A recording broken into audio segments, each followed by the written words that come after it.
अस्सलामुअलैकुम, आप देख रहे हैं समा। मैं हूं सिद्रा मीर और मैं हूं सैयद फवाद ज़ैदी। मुल्क के सबसे बड़े ऐवान का दंगल जनाब सज गया है, जिसकी सबसे बड़ी कवरेज समा पर जारी है और आपको हम मुसलसल आगाह रखेंगे। सेनेट की 37 नशिस्तों के लिए कौमी असम्बली में वोट डाले जा रहे हैं। खैबर पख्तूनख्वा और बलूचिस्तान से 12 नशिस्तों पर मुकाबला है। सिंध से 11, जबकि इस्लामाबाद की 2 नशिस्तों पर नए सेनेटर्स मुंतखब होंगे। तो समा की जानिब से कवरेज की जा रही है सेनेट इंतखाबात के हवाले से। आपको ये भी बता दें कि पंजाब में हुकूमत और अपोजिशन के मामला तय पाने के बाद 11 सेनेटर्स पहले ही बिला मुकाबला मुंतखब हो चुके हैं, जो एक सिदरा कहा जा सकता है, किसी हद तक कहा जा सकता है कि अच्छी रिवायत इस वजह से है कि पाकिस्तान तहरीक इंसाफ और पाकिस्तान मुस्लिम लीग नवाज़, जो बहुत ही बिल्कुल मुख्तलिफ पार्टियाँ हैं जिनके दरमियान बहुत ज़्यादा लड़ाई है, लेकिन उन्होंने भी मुफाहमत के साथ इस मामले को तय किया। मुस्लिम लीग ख़ाफ का इसमें बड़ा अच्छा किरदार रहा है। कुल 48 नए सेनेटर्स 6 साल की आइनी मुद्दत के लिए मुंतखब होंगे और सबसे ज़्यादा हाई वोल्टेज मुकाबला सिदरा हमें भी पता है, नाजरीन को भी पता है, जिसमें जो सबसे ज़्यादा हाई वोल्टेज देखने में आ रहा है वो इस्लामाबाद की नशिस्त के लिए मुकाबला होना है, यूसुफ रज़ा गिलानी और अब्दुल हफीज़ शेख के दरमियान। और यही वो नशिस्त है कि जहां अपोजिशन ने भी और हुकूमत ने भी सर तोड़ कोशिशें की हैं इसी इलेक्शन के लिए। सबसे पहले तफसीलात जान लेते हैं। समा के नुमाइंदे ज़हीर अली खान हमारे साथ मौजूद हैं। ज़हीर, अगर ये कहा जाए तो गलत ना होगा कि सबसे ज़्यादा हाई वोल्टेज मुकाबला इस्लामाबाद का ही है। यहाँ पर नशिस्त पर अब्दुल हफीज़ शेख और यूसुफ रज़ा गिलानी अपनी किस्मत आजमा रहे हैं। ये बताइएगा कि क्या माहौल है इस्लामाबाद का, क्या तवक्कुआत हैं, क्या उम्मीदें हैं? जी बिल्कुल, इस वक्त जो इस्लामाबाद की 2 सेनेट की नशिस्तें हैं उस पर जो बड़ा मुकाबला है उसके लिए वोटिंग जारी है और 200 से ज़ायद अरकान ने अपना वोट कास्ट कर दिया है। और अब से कुछ देर पहले प्राइम मिनिस्टर इमरान खान ने भी अपना वोट कास्ट किया है। और हाई वोल्टेज इसलिए है कि पूरी पीडीएम की जानिब से जो साबिक प्राइम मिनिस्टर हैं सैयद यूसुफ रज़ा गिलानी, उनको मुतफ़िका तौर पर उम्मीदवार सामने ला के 20 नशिस्तों का जो फ़र्क था उस पर यह कहा गया कि जो इत्तेहादी हैं हुकूमती, उनको हमने तोड़ लिया है, जिसके बाद ये हाई वोल्टेज बना और सबकी नज़रें इस पर आई, वीडियो स्कैंडल्स भी आए। लेकिन इस वक्त पोलिंग की जो सूरत हाल है वो जो शफाफ अंदाज से इस वक्त जारी है और 200 से ज़ायद अरकान ने वोट कास्ट किया, जिसमें वफाकी वज़रा भी वोट कास्ट कर चुके हैं। बिलावल भुट्टो इस वक्त ऐवान में मौजूद हैं, यूसुफ रज़ा गिलानी जो उम्मीदवार है वो भी मौजूद हैं, जबकि अब्दुल हफीज़ शेख जो उम्मीदवार हैं इस्लामाबाद से वो भी इस वक्त ऐवान में मौजूद हैं और 200 से ज़ायद वोट कास्ट हो चुके हैं। और पोलिंग का अमल सुबह 9 बजे शुरू हुआ और शाम 5 बजे तक जारी रहेगा। चीफ इलेक्शन कमिश्नर खुद आए यहाँ पे आके, उन्होंने पोलिंग इंतजामात का जायजा लिया और उसके बाद यहाँ से रवाना हुए हैं। और हाई वोल्टेज जरूर है, लेकिन एक बात मैं यहाँ बताना आपको ठीक है ज़हीर, अभी तक के लिए आपका शुक्रिया। मजीद भी इस हवाले से हम आपसे इत्तलात लेते रहेंगे। आगे बढ़ते हैं। वजीर आजम इमरान खान ने अपना वोट कास्ट कर लिया है। असेंबली में अरकान से मुलाकात भी उन्होंने की है। वजीर आजम ने अरकान असेंबली के साथ तस्वीर भी बनवाई हैं। वजीर आजम के हक में पार्लियामेंट हाउस में नारेबाजी भी शुरू हो गई। रिटर्निंग ऑफिसर ने अरकान को नारेबाजी से मना भी किया। समा के नुमाइंदा खुसूसी अब्बास शब्बीर हमारे साथ मौजूद हैं। अब्बास शब्बीर, बड़ी अच्छी रिवायत है कि वजीर आजम आए हैं और ये पहले हाफ में ही उन्होंने अपना वोट कास्ट कर दिया है। 5 बजे तक गोया कि पोलिंग होनी है। बिलावल भुट्टो जरदारी भी ऐवान में मौजूद हैं। 200 से ज़ायद अरकान ने वोट कास्ट कर लिया है। अभी बताइएगा कि क्या माहौल है, क्या वज़ीर आज़म की अरकान असम्बली से मुलाकात भी हुई है वोट डालने के बाद? देखिए, वज़ीर आज़म 11 बजे पार्लियामेंट हाउस पहुंच गए थे, अपने चैम्बर में मौजूद रहे, अरकान पार्लियामेंट से मुलाकातें की और उसके बाद उन्होंने अपना वोट कास्ट किया। जब वो ईवान में पहुंचे तो हमने देखा कि हफीज़ शेख से उनकी मुलाकात हुई। उनके साथ साथ जो वफाकी वज़रा थे बहुत बड़ी तादाद में उनके हमरा थे। उन्होंने वफाकी वज़रा और दीगर अरकान के साथ तस्वीर भी बनवाई। बड़े अच्छी और बड़ी खुश बॉडी लैंग्वेज हमें उनकी नजर आई, खुशी उनके चेहरे पर नजर आई जब वो वोट कास्ट कर रहे थे। उन्होंने अपना वोट कास्ट किया, पार्लियामेंट में वो आए और आज भी ये बताया गया है कि वोट कास्ट के बाद जब वो अपने चैम्बर में आएंगे तो दीगर अरकान असेंबली से उनकी मुलाकातें होंगी उनके चैम्बर में। ताहम आसिफ जरदारी अभी तक नहीं पहुंचे, बिलावल भुट्टो आ चुके हैं, खुर्शीद शाह भी इस वक्त पार्लियामेंट में मौजूद है, साथ साथ अपोजिशन लीडर शहबाज शरीफ, ख्वाजा साद रफीक और ख्वाजा आसिफ भी पार्लियामेंट में मौजूद हैं।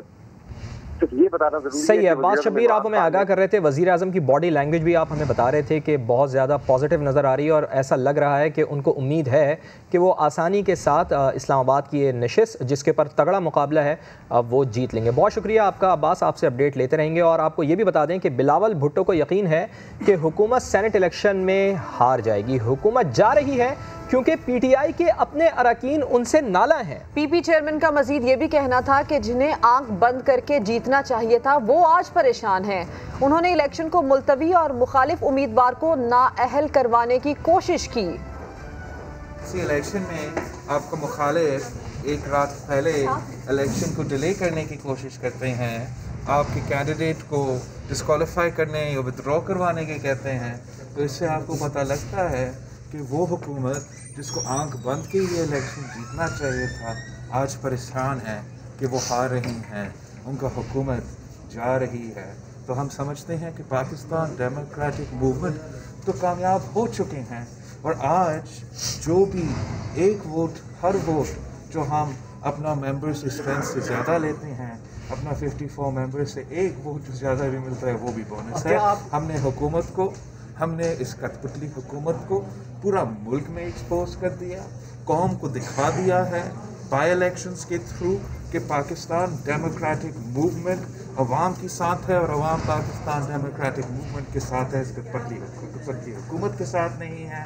हमने इस कौम को दिखा दिया है कि पीटीआई के अपने मेंबरान प्रोविंशियल असेंबली, अपने मेंबरान नेशनल असेंबली अपने हुकूमत से उतने ही खफा है जितने आम आदमी है। तो जनाब ये गुफ्तगू थी बिलावल भुट्टो की। कुछ शहबाज शरीफ की बात करते हैं। वो ये कहते हैं जिन्हें आपके दौर में सजा हुई आज उसे ही वोट देंगे। ऑपोजिशन लीडर को सहाफ़ी का सवाल बिल्कुल भी अच्छा नहीं लगा। शहबाज शरीफ ने जवाब दिया कि बेबुनियाद बात है, हमारा उससे कोई ताल्लुक नहीं था। यूसुफ रजा गिलानी की सजा का ताल्लुक मुशर्रफ से था। उम्मीद है कि इलेक्शन में आपको कामयाबी होगी। ये तो अच्छा सारा जानता, मैं कोई नजूमी तो नहीं। अच्छा, एस्टेब्लिशमेंट न्यूट्रल है कि नहीं? मैं वली हूँ, लेकिन मैं समझता हूँ कि इस हुकूमत की जो बदतरीन कारकर्दगी है वो तमाम पूरी दुनिया के सामने। इस इलेक्शन के बाद लॉन्ग मार्च की जरूरत पड़ेगी, इस इलेक्शन के बाद लॉन्ग मार्च की जरूरत पड़ेगी। इनके खिलाफ केसेस हुए और उनको सजा हुई, उन्हीं को आज आप वोट देने के लिए जा रहे हैं। यूसुफ रजा गिलानी को आपके दौर में ही सजा हुई थी और आपके दौर में केसेस बने थे। गलत बात कर रहे हैं आप, बेबुनियाद बात कर रहे हैं। हमारा उनकी कोई ताल्लुक नहीं था। तो जनाब ये है पाकिस्तान की सियासत। कल के दुश्मन आज के दोस्त बने हुए हैं, एक दूसरे को डिफेंड कर रहे हैं और आज सबसे बड़े ऐवान के लिए सबसे बड़ा मार्का है। इस्लामाबाद की अहम तरीन सीट के लिए अपोजिशन और हुकूमत में टाकरा है, लेकिन पीडीएम और पीटीआई के उम्मीदवार इस वक्त ऐवान में क्या कर रहे हैं, आइए आपको ये भी दिखा देते हैं।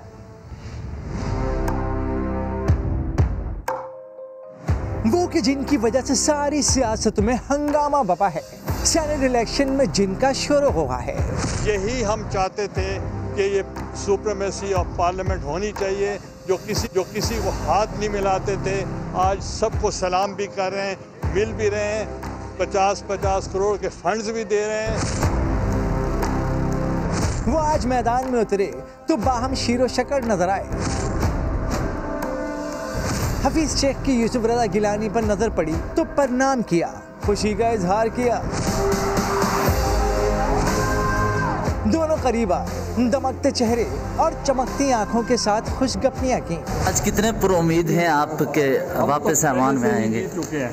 अच्छा, तो जो मकसद के लिए आए थे वो तो हम पूरा कर चुके। दोनों उम्मीदवारों ने हामियों को पैगाम दे दिया कि परेशान न हो, हंसते मुस्कुराते मिलते मिलाते बैलेट बॉक्स का हर फैसला कबूल करें। तो ये जो सेनेट इलेक्शन है शुरू से आखिर तक इसमें बोलियां लगती रही हैं। बोलियों के साथ साथ और भी बहुत कुछ होता रहा है। इंतखाबी अमल से चंद घंटों पहले पीटीएम के उम्मीदवार यूसुफ रजा गिलानी के बेटे अली हैदर गिलानी की तहलका खेज वीडियो वायरल हो गई। अरकान असेंबली को वोट जाया करने का तरीकाकार बताया जा रहा है। ये जरा वीडियो आपको दिखाते हैं। आपका मेरा है 71, कोई भी नंबर आपका 11, 11 वाले का 11 हो गया। हाँ, असलम भाई को क्या देना वो है बीच में 23, 23, ये 4 हम पक्के हैं। 23 ये नंबर फिर याद रखना भाई, ये नंबर याद रखने में आपको लिख के भी दे दूंगा, तहसील भी कह दूंगा इसकी, ठीक है। सेनेट इलेक्शन से पहले जोड़ तोड़ की तहलका खेज वीडियो सामने आ गई। वीडियो में यूसुफ रजा गिलानी के बेटे अली हैदर गिलानी को देखा जा सकता है जो रुकने असेंबली से बात कर रहे हैं। वोट जाया करने का तरीका समझाया जा रहा है। अच्छा, हम दोनों को क्रॉस करेंगे, यूं क्रॉस करोगे, दोनों को क्रॉस करोगे, अटैक होगा। तुमने इधर लिखना है 23 70 61, ताकि जब वो बैलेट मैं अपने पे अपना लिखूंगा, अपने पे अपना नंबर लिखेगा, 60 लिखूंगा, 60 लिखेगा। कहाँ पे? बैलेट पे? तो वोट ज़ाया हो जाएगा। वीडियो में वोटिंग के दौरान हिकमत अमलियों पर भी बातचीत की जा रही है। आपके पास 2 स्ट्रेटजी हैं। अगर आपको वोट जाने देते हैं, खुला देते हैं आपको, जो कि आपको खुला ही देंगे, वो फिर तो ओके है ना, वो तो ओके है। फिर तो आपने सीधा सीधा डाल के काइट फोल्ड करके दे देने, और वो 4 काइट फोल्ड निकलेंगे, वो चारों आपके होंगे। हम अब समझ जाएंगे 4 हम। अली हैदर गिलानी की वायरल वीडियो ने सेनेट के इंतखाबी अमल की शफाफियत पर सवाल उठा दिए हैं। तो कल जब ये वीडियो वायरल हुई थी तो फ़ौरन ही हमने रिएक्शन लिया असद उमर साहब का, यानी हुकूमती तर्जुमान है वो, तो उनसे हमने बात की। तो उनका ये कहना था कि पैसे का घिनौना खेल ही मुखालिफिन की सियासत है। ये सिलसिला 30 साल से चला आ रहा है, लेकिन अब इसका वक्त ख़त्म हो चुका है। हमसे जब उन्होंने बात की तो क्या उनका कहना था, आपको याद दिला देते हैं। वो वीडियो देखी थी, कैश कैसे संभाल के वो लेके जा रहे थे भर के थैले, जो आज से 3 साल पहले जो इलेक्शन हुआ था उसके अंदर। ये घिनौना खेल जो है, यही इनकी सियासत है। पैसा कमाओ हराम का, उससे सीटें खरीदो, उसके बाद ताकत में आके और मजीद हराम का पैसा कमाओ। ये सियासत का वक्त ख़त्म हो गया। अब जो मर्जी कर लें वो। सारे पाकिस्तान ने देखा है कि हमारे एक MPA को असेंबली के फ्लोर से घसीट के ले जा रहे हैं, और वो वीडियो के ऊपर कह रहे हैं कि मुझे पीपल्स पार्टी वाले अगवा कर रहे हैं। मैं तो उन पे हैरान हुआ इलेक्शन कमीशन पे कि वो क्या कर सर। असद उमर साहब की गुफ्तगू आपने सुनी। सेनेट इंतखाबात 2021 के लिए पोलिंग का अमल जारी है। रुकने कौमी असम्बली अली गौहर ने पोलिंग के अमल पर एतराज़ उठा दिया है। इल्ज़ाम ये लगाया है कि जहां वोट कास्ट कर रहे हैं वहां अमला गड़बड़ कर रहा है। बात करेंगे समा के नुमाइंदे वहाब कामरान से। वहाब, बताइए इनके एतराज़ात से मुतालिक। देखिए जी, अली गौहर जो है एक तो रुकने कौमी असम्बली है, और वो खवातीन की नशिस्त पर मुस्लिम लीग नून की उम्मीदवार के पोलिंग एजेंट भी हैं, और उन्होंने ये एतराज़ किया है पोलिंग के अमल पर। अली गौहर का कहना है कि जहां वो वोट कास्ट किया जा रहा है वहां जो अमला है वो गड़बड़ कर रहा है, और मुहर लगाने की जगह पर अमले को वोट पर मुहर लगाते हुए भेजा जाता है, और लाइट ठीक करने के बहाने वोट को चेक किया जा रहा है। और ऐसे ही एतराज़ात का इजहार किया था अब्दुल कादिर पटेल की जानिब से भी पीपल्स पार्टी ने, और अब अली गौहर ने भी एतराज़ किया है, और उनका कहना है कि पोलिंग का अमल अब मशकूक हो गया है। और इस मौके पर रिटर्निंग ऑफिसर जो मौजूद थे उन्होंने अमले को हिदायत की है कि वो पोलिंग बूथ के करीब ना रहें, और इन एतराज़ात को जो है वो उन पर नोटिस लिया है रिटर्निंग ऑफिसर ने। ठीक है वहाब, तफसील के लिए शुक्रिया। ऐसे में वफाकी वज़ीर मुराद सईद कहते हैं कि तहरीरी NRO मांगने और करप्ट का दिफा करने वाला आज PDM का उम्मीदवार है। आज शाम के बाद ये फिर नया तमाशा लगाएंगे। सबसे बड़े करप्ट पर सबसे बड़ी बहस होगी। आखिर कब तक ऐसा चलता रहेगा? सेटअप की कानून साजी के वक्त इन्होंने तहरीरी NRO मांगा, इनको नहीं मिला। जो उसमें बेनिफिशरी होने थे में यूसुफ रजा गिलानी भी था, तो NRO मांगने वाला PDM का उम्मीदवार बनेगा। मैं सोच रहा था आज इनको थोड़ी सी शर्म आई होगी, कल के बाद पीपल्स पार्टी और PDM का कोई बंदा देगा, लेकिन शर्म है ही नहीं, अदम दस्तिया भी है इनके यहाँ। आज शाम के बाद क्या होगा? पहले रोना धोना होगा, फिर यहाँ पे इल्ज़ामात लगेंगे, फिर एक नया चूरन भेजने की तैयारी करेंगे, फिर यहाँ पे एक तमाशा लग जाएगा, और उस तमाशे के ऊपर फिर बहस होगी। ये कब तक चलेगा? एक करप्ट को बचाने के लिए उसका दिफा करने वाला, उसको आपने एक हफ्ते जमहूरियत के चैंपियन के तौर पे पेश किया। आने वाली नस्लों को हम क्या पैगाम देना चाहते हैं? तो सबसे बड़ा करप्ट होगा, उसके ऊपर सबसे बड़ी बहस होगी। हम बात करते हैं कि यहाँ पे बड़ा सियासी है, रख रखाव वाला बंदा है। क्या ये सियासत है? क्या ये रख रखाव वाली बात है? तो सेनेट इलेक्शन में क्या होता आया है, क्या हो रहा है, ये हमने आपको दिखाया। अब इस पर तज्जिया भी हम हासिल करेंगे। Senior anchor person Ali Haider हमारे साथ हैं, सिंध असेंबली के बाहर मौजूद हैं सीनियर एंकर किरण नाज साहिबा। तो पहले हम ऐसा करते हैं, किरण नाज से बात करते हैं। किरण, ये बताइएगा, सिंध असेंबली के आप बाहर हैं, यहाँ पर अब से कुछ देर पहले PTI वाले तो मिठाइयाँ बांट रहे थे, ऐसी ही उम्मीद मुखालिफिन की भी है। आप वहाँ पर चूंकि मौजूद हैं, ग्राउंड पर हैं, क्या आप वहाँ पर देख रही हैं गहमा गहमी, क्या हो रहा है वहाँ पर? बहुत शुक्रिया सिद्रा। वैसे तो मौसम कराची का आपको पता है कि वो मुख्तलिफ औकात में बदलता रहता है, तो अभी भी बड़ा सख्त मौसम हो गया है। सिंध असेंबली के अंदर का मौसम फ़िलहाल कुछ नॉर्मल चल रहा है, जितना एक्सपेक्ट किया जा रहा था कि सिंध असेंबली में जो कल तक होता रहा, जो इससे पहले तक सिंध असेंबली के लिए एक्सपेक्ट किया जाता रहा। फ़िलहाल अभी सिचुएशन अंदर तो वो नहीं है, लेकिन जो बाहर की इत्तलात हैं या जो बाहर से खबरें आ रही हैं वो बड़ी इंटरेस्टिंग है। जैसे कि हलीम आदिल शेख साहब, उनको अभी तक बख्तरबंद गाड़ी नहीं पहुँची है, वो तो ये तक कह रहे हैं कि मुझे गधा गाड़ी भेज दें, मैं उसमें आ जाऊंगा। अच्छा। तो बड़ी मुख्तलिफ सिचुएशन है, लोग आ रहे हैं अभी आकर वोट कास्ट कर रहे हैं, लेकिन आज बड़ा इंपॉर्टेंट डे सिद्रा इस वजह से भी है क्योंकि हमने जब जब सेनेट के इंतखाबात देखे हैं, इसी तरह की सिचुएशन देखी है, हॉर्स ट्रेडिंग की बातें देखी हैं, जोड़ तोड़ देखे हैं, लेकिन ये वाला जो सेनेट का इंतखाब है वो इसलिए भी बहुत ज़्यादा इंपॉर्टेंट है कि पीडीएम की अपनी साख जो है वो बड़ी स्टेक पर है। बहुत बड़े बड़े वादे और बहुत बड़े बड़े दावे जो पीडीएम की तरफ से और स्पेशली पाकिस्तान पीपल्स पार्टी की तरफ से जो किए गए हैं, जीत की यकीन दहानी करवाई गई है तहरीक अदम एतमाद के लिए। जब मरियम बीबी ये सवाल कर रही थी कि आपके पास अददी अक्सरियत, ये नंबर गेम कैसे पूरे करेंगे, तो जरदारी साहब वो शख्सियत थे, वो कह रहे थे कि ये हो जाएगा। लॉन्ग मार्च से पहले ज़रा हम अदम इस्तेहकाम की तरफ चलते हैं, सेनेट इंतखाब की तरफ चलते हैं। तो आज फाइनल डे है। आज वो जो तमाम दावे और जो वादे किए जा रहे थे पाकिस्तान पीपल्स पार्टी की तरफ से, पीडीएम की तरफ से, आज उनका फाइनल डे है। बहुत बड़ा दिन है। लेट्स सी कि अपसेट अप होने किसके साथ जा रहा है, पाकिस्तान तहरीक इंसाफ के साथ जा रहा है या पाकिस्तान पीपल्स पार्टी की तरफ होने जा रहा है अपसेट, क्योंकि दोनों तरफ जीत बड़ी यकीनी दिखाई दे रही है। शायद खाकान अब्बासी साहब की मैं बात सुनती हूँ, वो फरमा रहे हैं कि जी जीत यकीनी है। इस तरफ मैं पाकिस्तान तहरीक इंसाफ के लोगों को देखती हूँ, वो कह रहे हैं जीत यकीनी है। फिर पाकिस्तान पीपल्स पार्टी के लोगों को देखती हूँ तो वो कह रहे हैं जीत यकीनी है। लेकिन ये 37 नशिस्तें हैं जहाँ पर इंतखाब हो रहा है एंड लेट्स सी कि आगे होने क्या जा रहा है, होने क्या वाला है, क्योंकि फ़िलहाल तो अभी सिचुएशन इतनी ज़्यादा क्लियर ऐसी दिखाई नहीं दे रही। अगर तमाम लोगों के स्टेटमेंट देख रही हूँ तो समझ नहीं आ रहा है कि जीत आखिर होनी किसकी है, होने वाली किसकी है जीत। ठीक है किरण, आपने बिल्कुल सही कहा। इस वक्त हलीम आदिल शेख साहब जी मैं आपको बताना चाह रही थी, हलीम आदिल शेख साहब जो लेट हुए हैं वो बिल्कुल अभी मुझे सामने से आते हुए कैमरा जो हमारे वहाँ पर भी है, मैं चाह रही हूँ कि अगर उसको कट कर दिया जाए। हलीम आदिल शेख साहब इस वक्त तशरीफ लेकर आ रहे हैं। चलें, ये तो आपने किरण ब्रेकिंग न्यूज़ दी कि हलीम आदिल शेख यहाँ पर आ रहे हैं।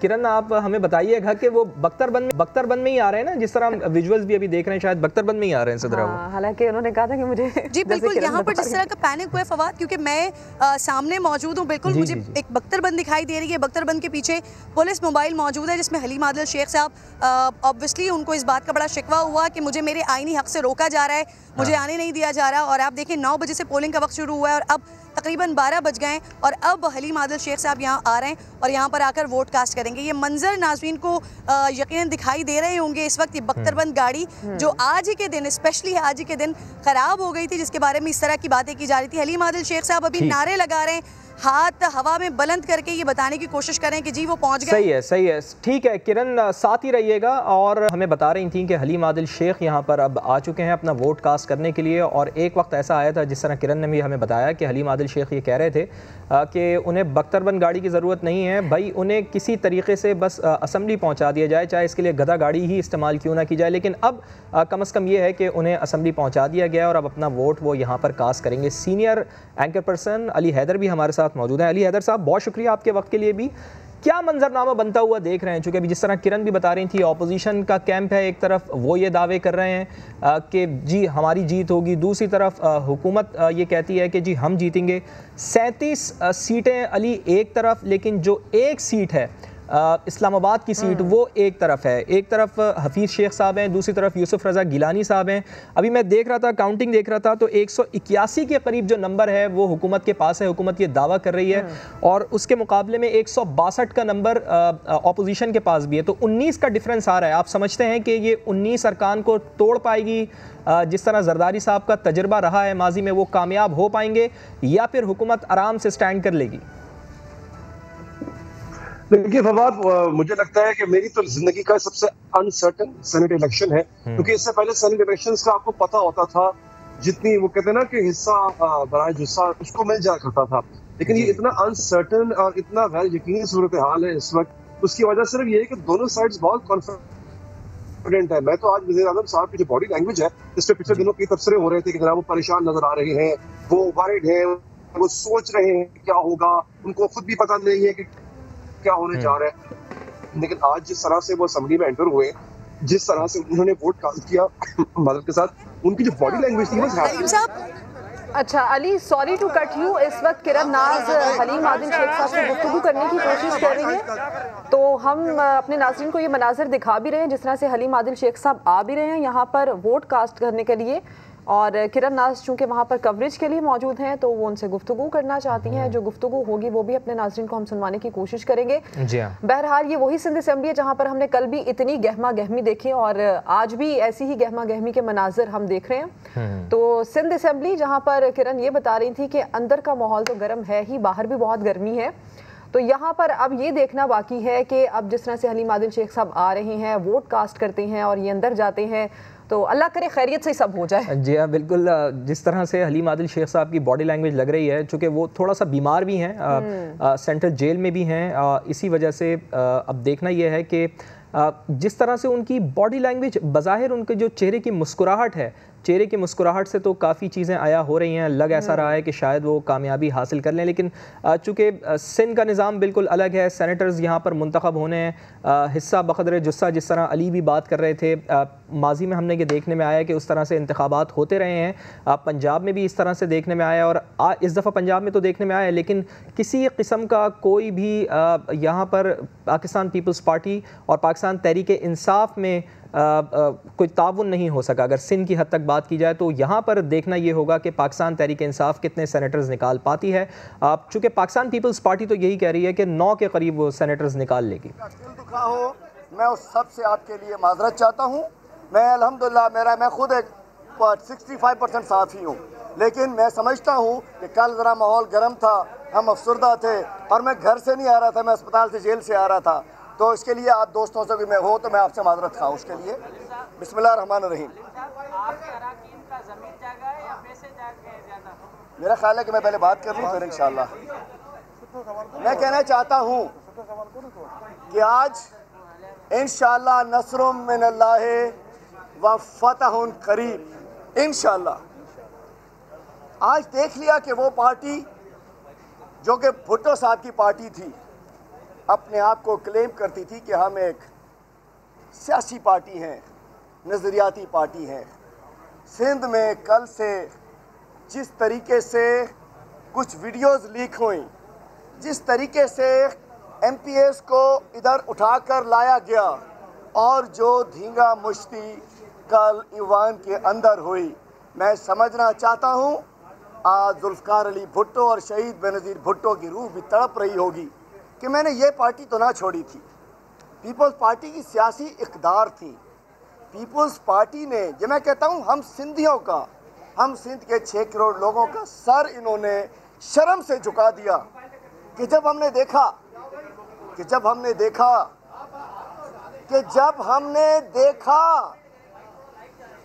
कि हमने हॉर्स ट्रेडिंग तो सुना था, लेकिन जिस तरीके से हॉर्स तो नहीं रहे यहाँ, जिस तरीके से इन्होंने ट्रेडिंग की कोशिश की, तो मैं कहता हूँ ये खोता ट्रेडिंग की बहुत बड़ी मिसाल हमें नज़र आई कि सिंध में इन्होंने और कुछ पीपल पार्टी ने खोता ट्रेडिंग की कोशिश की। खोते होते तो बिक जाते। ये हमारे घोड़े थे, ये हमारे टाइगर्स थे। आप देखिएगा जिनको इन्होंने यरगमाल बनाया हुआ था, इंशाल्लाह उनका वोट भी हमें मिलेगा। असलम साहब, शहरियार साहब, जब तक वोट से वो ज़मीर उसका नहीं निकलता तो मुझे मैं यकीन रखता हूँ कि इंशाल्लाह वो अपने ज़मीर से वोट देंगे और वास्ट उन्होंने ज़मीर से वोट दिया होगा। लेकिन अगर खुदा ना खास्ता कोई 19-20 हुआ तो उसमें शक होगा कि खमीर का मामला है इसके अंदर। बाकी मैं कहना चाहता हूँ कि ये लोटों के सौदागर, ये वोटों के सौदागर, ये नोटों के सौदागर, ये खोतों के सौदागर आज नाकाम होंगे इंशाल्लाह। आज हमारा कप्तान इसलिए सुरखरू होगा कि आज सियासत में रवादारी की, सियासत में बर्दाश्त की, सियासत में एक दूसरे को कबूल करने की जो इब्तिदा डाली मेरे कप्तान इमरान खान ने डाली। और हमने देखा हलीम आदिल शेख साहब गुफ्तगू कर रहे हैं। उन्होंने ये कहा कि असेंबली लाने वाली बख्तरबंद गाड़ी को ख़राब किया गया और इसके साथ साथ अपनी गुफ्तगू में उन्होंने ये बताया कि जीत के लिए वो पुरुमीद है, कल के रवैये के लिए उन्होंने माजरत की है। तो जमहूरियत के दावेदार सेनेट इंतखाबात में बुरी तरह एक्सपोज भी हो रहे हैं। कहीं वोटर्स की खरीदो फरोख्त के मनाजिर हैं तो कहीं अरकान असम्बली के अगवा का दावा। कोई इल्ज़ामात लगा रहा है तो कोई इल्ज़ामात को मुस्तरद कर रहा है। इस्लामी जमहूरिया पाकिस्तान का मंजर बिल्कुल अजीब है। हमसे भी सीख लो, जमहूरियत असली इंतकाम है। कौन कितना है जमहूरी, जानना है ये जरूरी। ये नंबर याद रखने में आपको लिख के भी दे दूंगा 71 अगर वोट ज़ाया करना है। कहाँ पे? बैलेट पे वोट ज़ाया हो जाएगा। कहीं चोरी, कहीं डाका, कहीं बदमाशी बला की। मुझे बीबी वाले अगवा कर दे, मुझे बीबी वाले अगवा कर दे, मुझे वोट नहीं देना बीबी को। जहां दावे हैं गजब के, वहीं बेसूद हैं बातें। पाकिस्तान तहरीक इंसाफ के 3 अरकान जो हैं उनको किडनैप कर लिया गया है। अरे भाई हमें कौन अगवा करेगा? मैं कल का बच्चा तो नहीं, मुझे कोई गाड़ी में बिठा देगा। मैं जिन लोगों से मुतमईन होगा उनको वोट दूंगा। तुम्हारा बाप भी नहीं रोक सकता। अब इमरान को डूब मरना चाहिए कि नहीं? बहुत मैंने सुनी है आपकी तकरीर मौलाना, मगर बदली नहीं फिर भी मेरी तकदीर मौलाना। आपकी अच्छी ख्वाहिश है, बशर्ते हिसाब किताब बराबर हो, हिसाब किताब बराबर हो। कौन जीतेगा कौन हारेगा मेरी बला से। इस तरह तो होता है, इस तरह की काम। हुकूमत और गिनती में बहुत गहरा है ये रिश्ता। हुकूमत कैसे बनती है? मैंने कभी हॉर्स ट्रेडिंग में बिलीव नहीं किया। ये नंबर याद रखने में आपको लिख के भी दे दूंगा वोट ज़ाया हो जाएगा। कहीं वोटों कहीं नोट। मुझे बीबी वाले अगवा कर दे, मुझे वोट नहीं देना बीबी को। हुकूमत कैसे चलती है? 35 करोड़ में टिकट देता है। वजीरों की भी गिनती है, मुशीरों की भी गिनती है। अगर कुछ और हो अपने सफीरों की भी गिनती है। अब इस मामले में मैं क्या कहूँ? मेरा ख्याल है मैं कुछ ना ही कहूँ तो बेहतर।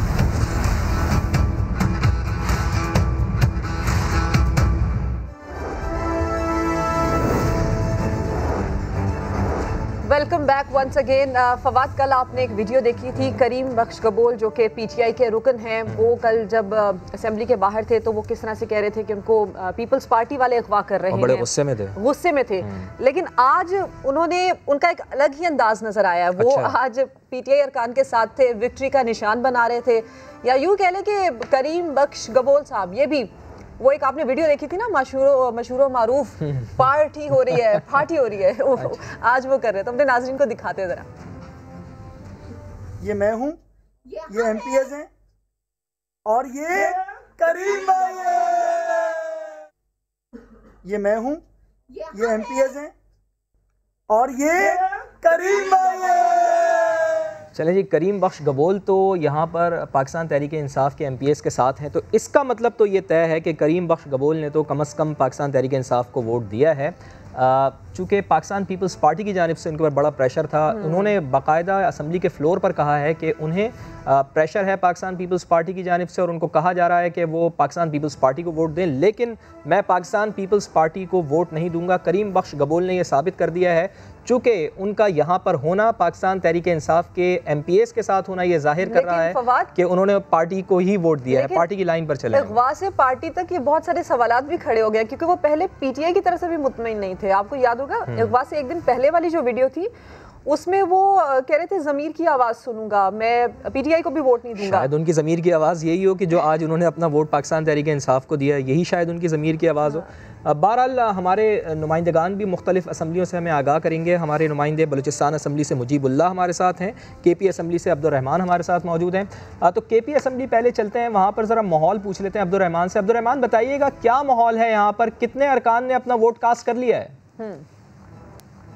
जी बिल्कुल, आज जो है अभी तक 34 जो मेंबरान असम्बली हैं उन्होंने अपना वोट का हक इस्तेमाल कर लिया है और इस वक्त मज़ीद आ रहे हैं, लेकिन बहुत ज़्यादा यहाँ पर सख्त टाइट सिक्योरिटी रखी गई है। इलेक्शन कमीशन की जानिब से न सिर्फ जो अंदर सीसीटीवी कैमरे हैं हाल के अंदर और कॉरिडोर में वो बंद रखे गए हैं, बल्कि वाईफाई तक भी बंद किया गया है और मीडिया को भी सिर्फ सुबह उस वक्त जब पोलिंग का अमल शुरू हो रहा था, जब वोट पहले डाले थे तो उसी वक्त मीडिया को छोड़ा गया। उसके बाद जो है असम्बली अहाते में यहाँ पर मीडिया तो मौजूद है, लेकिन इमारत के अंदर जाने की किसी को इजाज़त नहीं, ना मोबाइल के साथ ना बग़ैर मोबाइल के, और जो सिक्योरिटी स्टाफ है वो मना कर रहा है।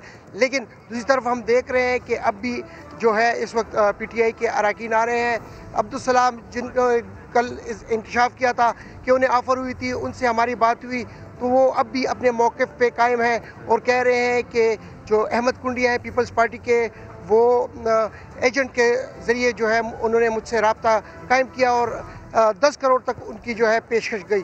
तो मज़ीद जो MPAs हैं हुकूमती, उन्होंने भी ये कहा है कि ऑफ़र हुई है, लेकिन इसके साथ साथ जो सीनियर सूबाई वज़ीर थे साबिक़ आतिफ खान से जब इस हवाले से बात की तो उन्होंने कहा कि ये एक सियासतदान के लिए शर्म की बात है कि अगर उन्हें कोई ऑफ़र करे।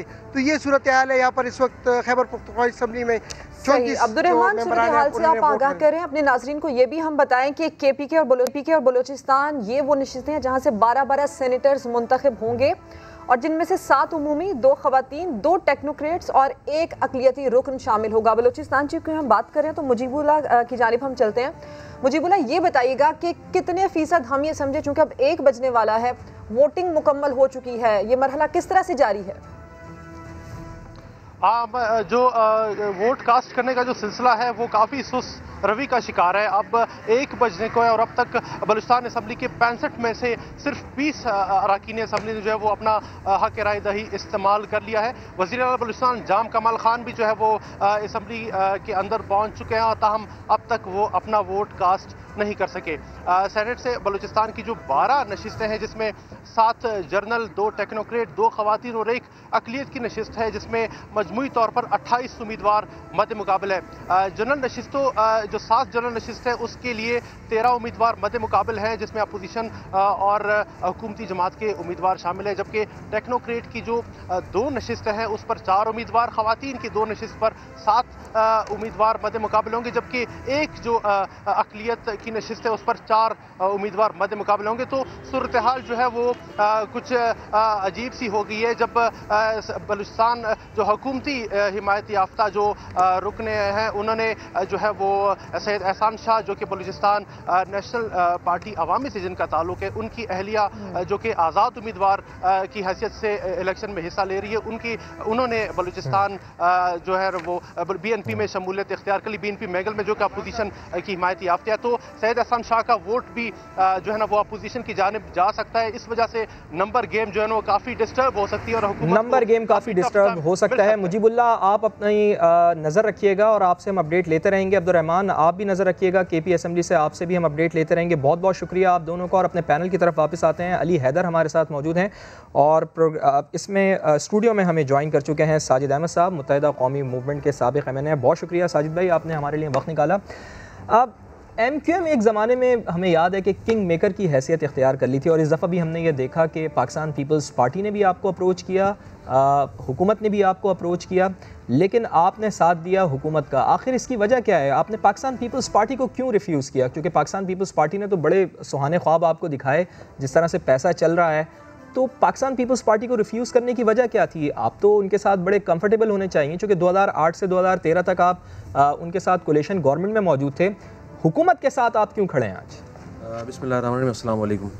वालेकुम अस्सलाम। अच्छा, देखें, पीपल्स पार्टी के साथ होने की वजह यह है और हुकूमत के साथ खड़े होने की वजह मैं आपको बताऊंगा। पीपल्स पार्टी के साथ खड़े होने की ना वजह यह है कि देखें, पीपल्स पार्टी से 2 से 3 मरतबा MQM पाकिस्तान उनकी इत्तेहादी रही है, रही है और काफ़ी मरतबा इत्तेहाद चला, फिर टूटा, फिर हुकूमत में गए, फिर बाहर भी MQM उस ज़माने के अंदर आई है। MQM का फोकस और टारगेट उस ज़माने में ये था और आज तक MQM का टारगेट यही है कि MQM जब भी किसी जमात से इत्तेहादी या मुआहदा करती है या उनकी इत्तेहादी होती है तो उसका बुनियादी मकसद ये होता है कि कराची के मसाइल, हैदराबाद, मीरपुर ख़ास, जहाँ जहाँ MQM को वोट मिला है वहाँ के मसाइल के हवाले से MQM हमेशा सियासी जमातों की इत्तेहादी बनी है। लेकिन पीपल्स पार्टी के साथ हमने गुज़श्ता 2-4 अदवार के अंदर, जब भी पिछले अदवार में हमने उनसे उनके इत्तेहादी रहे, हमारे साथ बहुत तल्ख़ तजुर्बा उनके साथ रहा। उसकी बुनियादी वजह यह है, जो हम समझे हैं, जो हम जिस नतीजे पे हम पहुँचे हैं, कि शायद पाकिस्तान पीपल्स पार्टी के लोगों का डेवलपमेंट वाला माइंड नहीं है। अच्छा, हम चाहते हैं कि कराची के अंदर डेवलपमेंट हो। कराची जिस तरह से वफाक 2 साल हो गए साजिद भाई, क्या डेवलपमेंट हो रही है? पाकिस्तान तहरीक इंसाफ के साथ आप हैं, कराची को उसका हक मिल रहा है? अच्छा, देखें, बिल्कुल मैं थोड़ा सा जाऊँगा, इस पर भी जाऊँगा मैं कि पीपल्स PTI के साथ क्या वजह है। अच्छा, बिल्कुल इस तरह से इस मरतबा पाकिस्तान पीपल्स पार्टी के लोग आए और ऑफ़र्स की, अच्छी ऑफ़र्स की कि ठीक है आप PDM का हिस्सा बन जाएं, आप हमारे साथ हों, हम आपको 2 सीटें दे देंगे। लेकिन हमें अच्छी तरह याद है कि पिछली मरतबा जब सादिक संजरानी साहब का इलेक्शन हुआ था तो उसमें MQM पाकिस्तान ने सादिक संजरानी साहब को वोट दिया था।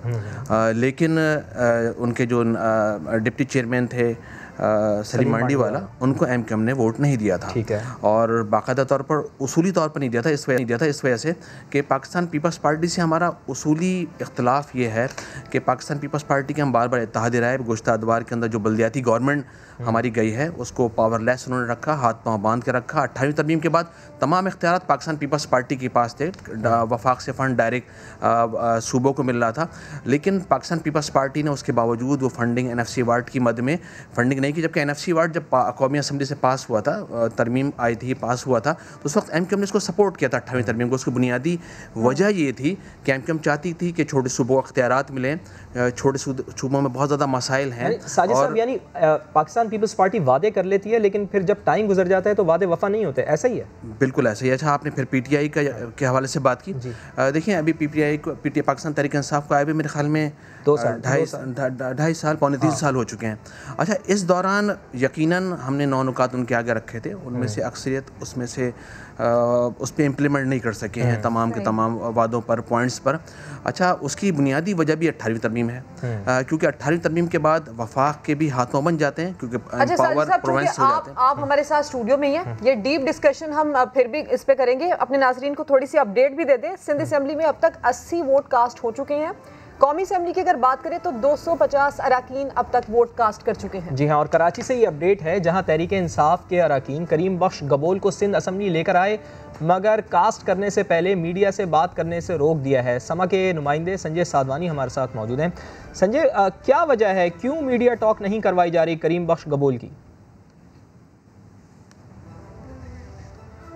संजय साधवानी से हम दोबारा रब्ता करने की कोशिश करेंगे। और कराची से सिंध असेंबली से ये अपडेट है, तहरीक इंसाफ के अरकान करीम बख्श गबोल को सिंध असेंबली तो लेकर आए हैं, मगर वोट कास्ट करने से पहले मीडिया से बात करने से उन्होंने रोक दिया है। इसकी वजह क्या हो सकती है, अपने नुमाइंदे संजय साधवानी से जानने की कोशिश करेंगे। लेकिन करीम बख्श गबोल जो इस वक्त लाइमलाइट में हैं, बिल्कुल उनके ऊपर फोकस है मीडिया का भी, चूँकि करीम बख्श गबोल जिन्होंने पहले ये बात की कि वो अपने ज़मीर के मुताबिक वोट देंगे, फिर उसके बाद उन्होंने सिंध असेंबली में आकर ये कहा कि पाकिस्तान पीपल्स पार्टी के अरकान उन्हें डरा धमका रहे हैं कि वो उन्हें ही वोट दें। लेकिन अब चूँकि वो वोट दे आ गए हैं, लेकिन उनको मीडिया टॉक करने नहीं दी गई है। समा के नुमाइंदे संजय साधवानी हमारे साथ मौजूद हैं। संजय, बताइएगा कि क्या वजह है कि करीम बख्श गबोल मीडिया का सामना नहीं कर रहे हैं और पाकिस्तान तहरीक इंसाफ के अरकान उन्हें मीडिया का सामना नहीं करने दे रहे? जी बिल्कुल, करीम बख्श गबोल को चोरी छुपे सिंध असेंबली तो ले आकर पाकिस्तान तहरीक इंसाफ की लाबी तक पहुंचा दिया गया।